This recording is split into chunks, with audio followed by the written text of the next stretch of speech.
Hi, welcome to this introduction to Dr. Ardavan Shahrdar, the man and his ideas about case analysis in homeopathy. We are providing a free internet seminar presented by Ellen Madono, the site manager, with the guidance of Dr. Nader Moraldi and tutoring from students from the course last year. This course was given from the fall of 2012, and many of our old students are repeating the course. I think we're going to go much deeper for just looking at the participation of students this year. They seem much more focused. I think it's the course is probably being helped by our previous experience, and also I'm offering video explanations of every case, readings and explanations. Now, these are only impressions of Dr. Shahrdar since I've only met him once. He seems to be a man with no hard edges. He's very romantic. By this I mean he's really loves his family, and he loves neuroscience, and he loves homeopathy. He's a passionate person, but soft is the feeling. His accomplishments known to me through the one meeting, but where I met him when he presented this seminar that we're presenting here in Malaysia, in Kuala Lumpur. And he's very busy educating doctors in Iran and certifying them. He's also the founder of the International Forum for talking about homeopathy. This is my very amateur kind of homeopathy understanding in the beginning. I was shopping for rubrics in the repertory, and I had basically no plan. I didn't know how to plan. I quickly found out that this wasn't a good idea, but I still didn't know how to plan. As the saying goes, look before you leap. Before you open the repertory, plan. Planning is a habit, and it's also a skill, so we're going to try to learn this skill in this course. For more information about the class, go to my other video on the class. This discussion is based on an interview by Dr. Manish Bhatia, and you can go to this site to see the original interview. This course is based on Dr. Shahdar's research, and his basic idea is based on Hahnemann's theory of miasms, described in The Chronic Diseases. Hahnemann says miasms arise from epidemic diseases, from contagious diseases. Miasms can be inherited through the DNA, but this is not the definition of miasm. And miasm is unrelated to moral ideas or religious ideas of sin. Dr. Shahrdar uses the infectious disease data of modern science. This was something that wasn't available to Hahnemann. So he's taken it to a modern level of using different data, in a sense, than what Hahnemann had available to him. But he's using classical homeopathic methods to analyze this data. So that part of it is not original at all. It's the use of the infectious disease data that is original. Original not because it's infectious disease data, but because it's from modern science. Hahnemann was also using the infectious disease data of his day. The influence of miasms is broad and deep. This means, from Dr. Shahdar's point of view, that miasms infect interrelated systems. The emphasis is on interrelated systems. So these are the most comprehensive systems of the body: the psychology, the neurological system, the hormonal system, and the immune system. Every part of the body is affected, and there's no hierarchy among these systems. So we're not talking about Hering's direction of cure. You can look at what's not here. There are no local cell types, skin, mucous membranes, no specific organism. The entire system is affected. And it's deep because there are many causes of miasms, not just one or two or three or four or five. Um, the, the body adjusts to the primary infection. This is the infection that we have a disease name for. Dr. Shahrdar is using the data from the primary infection, which is the disease name. But the miasm itself is only showing part of the original disease. So we need to identify the miasm not from data about the primary infection. We don't need, I mean, those symptoms often are not available. We are forced to work with the original disease symptoms, but only part of them, not all of them. How does he do that? I'm going to explain that in a moment. In summary, these ideas are based on the chronic diseases by Dr. Hahnemann. Dr. Shahrdar uses modern epidemiological data to describe each miasm. The influence of a miasm is both broad and deep. There were 3 or 4 miasms described by Hahnemann. So we're going to look at those right now and look at the problems that we have when we try to use those categories. In short, there are really just too many diseases within each classical miasm. Accurate remedy selection becomes difficult. Hahnemann's original image of Sora was a hydra-headed monster. Each head in the Sora monster was a different contagious disease. There were too many diseases within each category of miasm. Other classical miasms also contain too many diseases.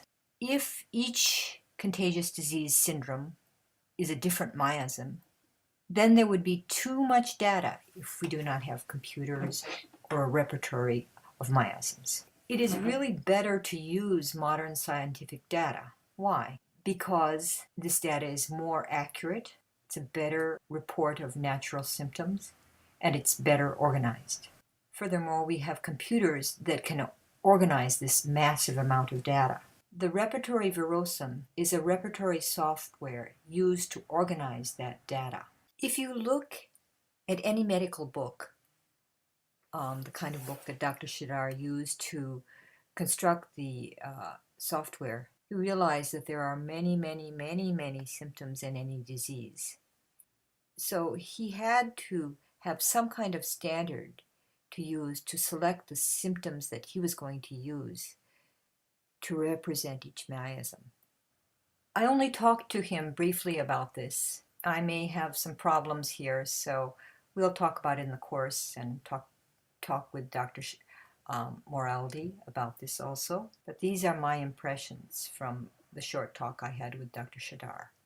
The homeopathic method of creating a holistic picture was also applied to selecting the symptoms of each miasm.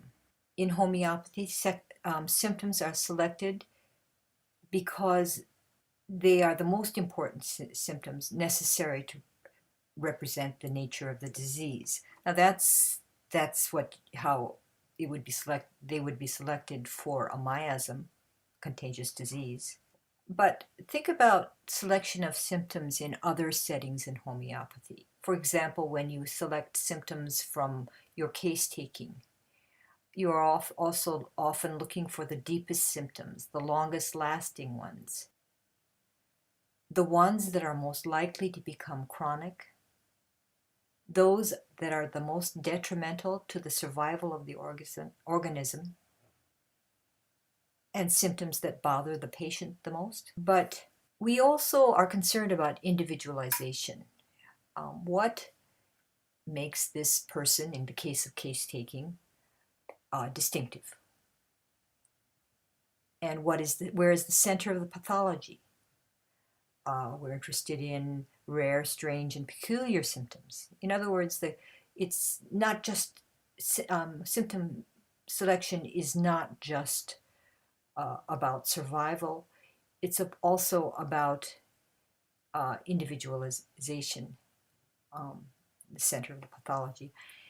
And my guess is that Dr. Shahrdar when he selected symptoms for each miasm, would have used these practical standards as well. So everything that I said above about selecting symptoms for a case also apply to how symptoms were selected for description of each miasm. These factors are taught in the course because the course is about case analysis and strategies for case analysis. Kind of to wrap this up, Paul Herskew explains how remedy pictures, patient pictures, and proving pictures are really the same thing. If you are matching a patient picture to a remedy picture, you're also matching the patient to the proving symptoms. And if you're looking for a miasm, you're doing the same thing. You are matching the patient picture to the epidemic disease picture. So in this course, of course, we'll be talking a lot about what is the picture of the epidemic disease that we're studying in each case. Not every case is miasmatic, but the ones that are miasmatic, we'll be concerned with this kind of issue. And this is just basic homeopathic analysis.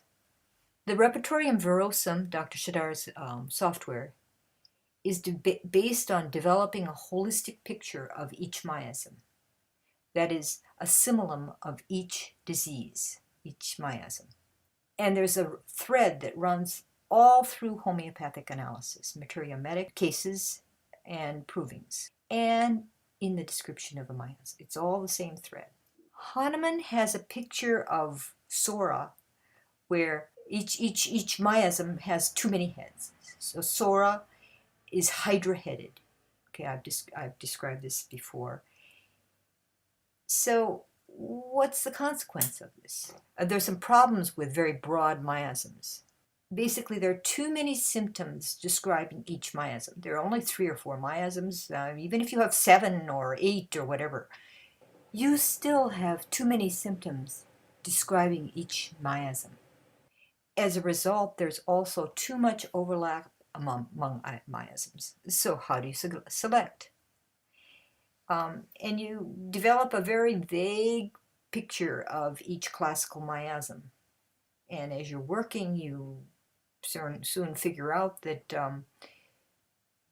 you're not so sure. You're not very sure about why each patient belongs to each one of the different miasms.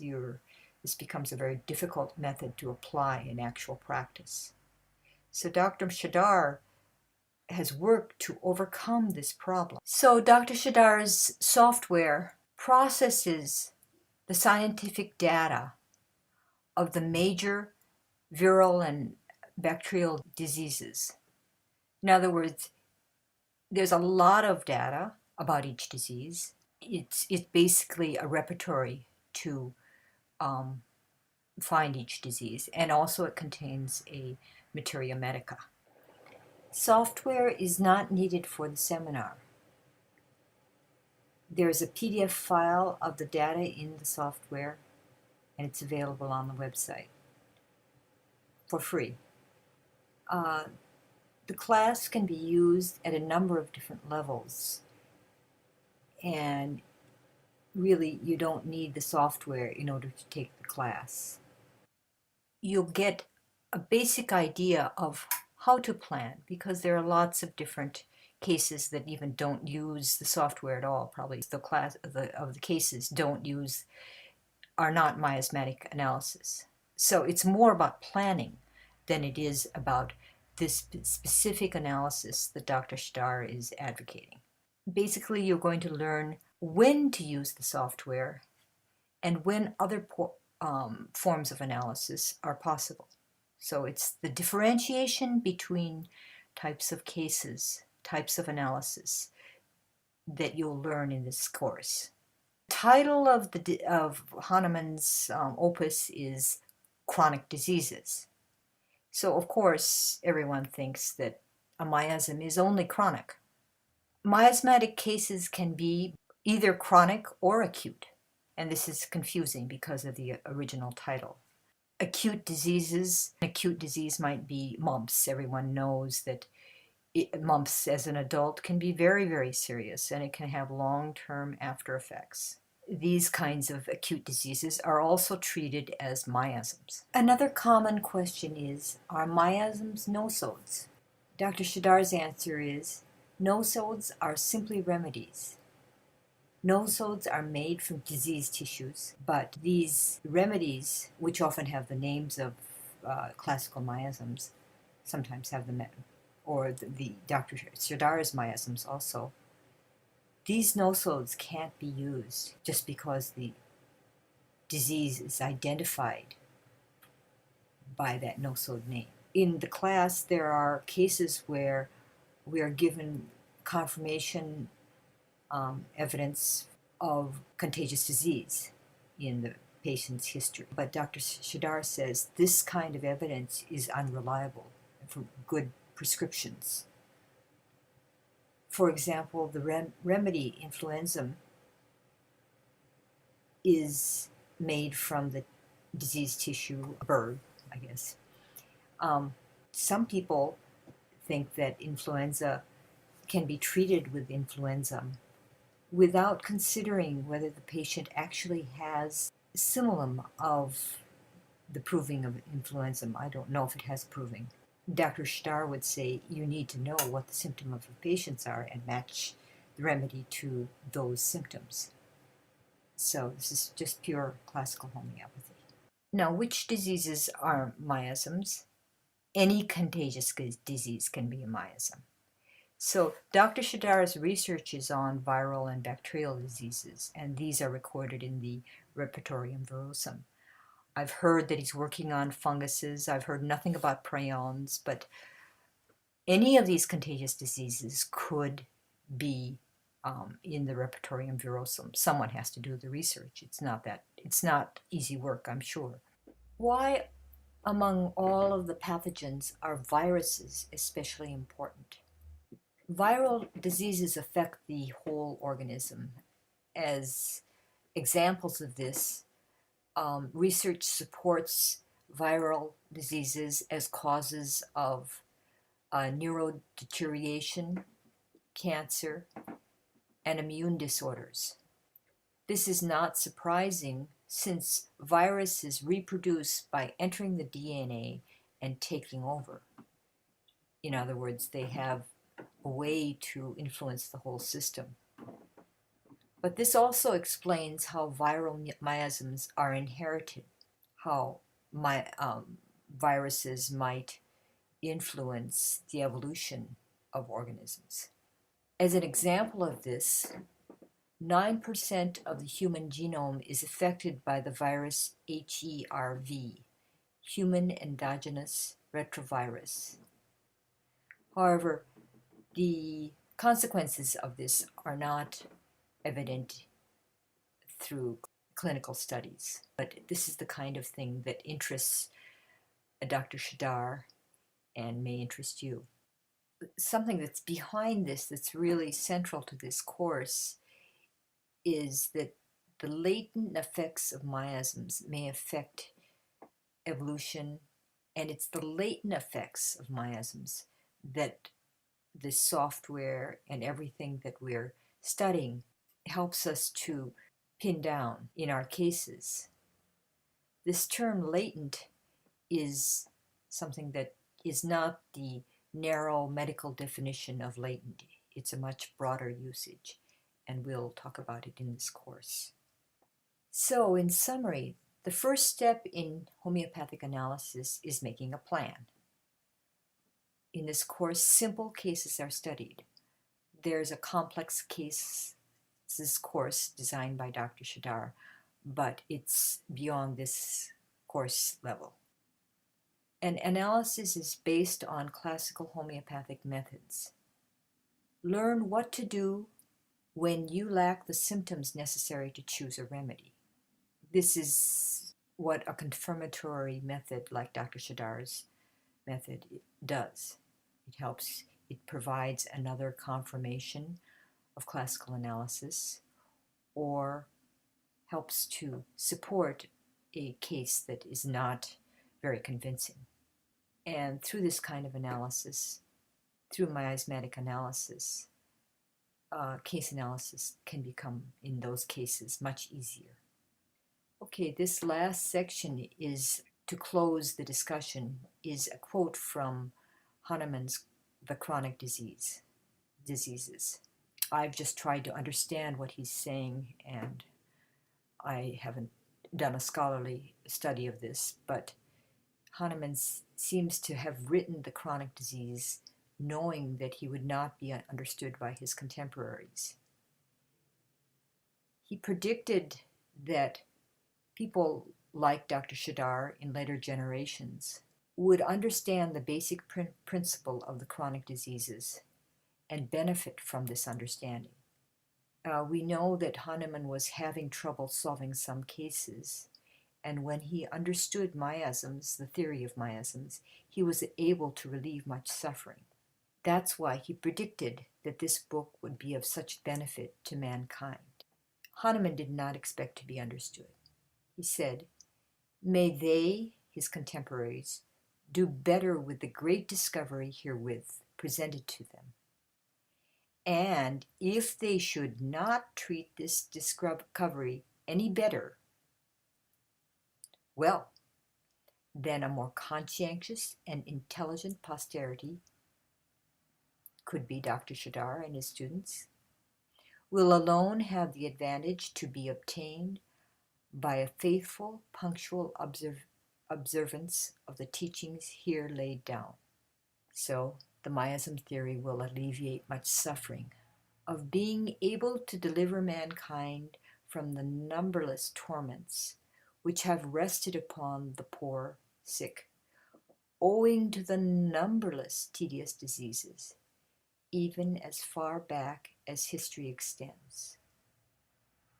This great boon had not been put within their reach by what homeopathy had taught hitherto."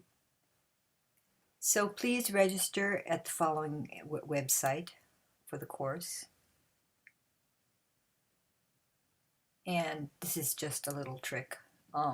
When you sign in, after you've registered, go to the bottom of this page and click on Sign In. And ignore the rest of the page. Okay, don't fill that in. You're not going to be joining the site. Okay, so, and this is Ellen Madono, and you can email me at my website, or go to on Facebook, go to International Homeo Pro, and give us a like if possible. Okay, thanks. Bye.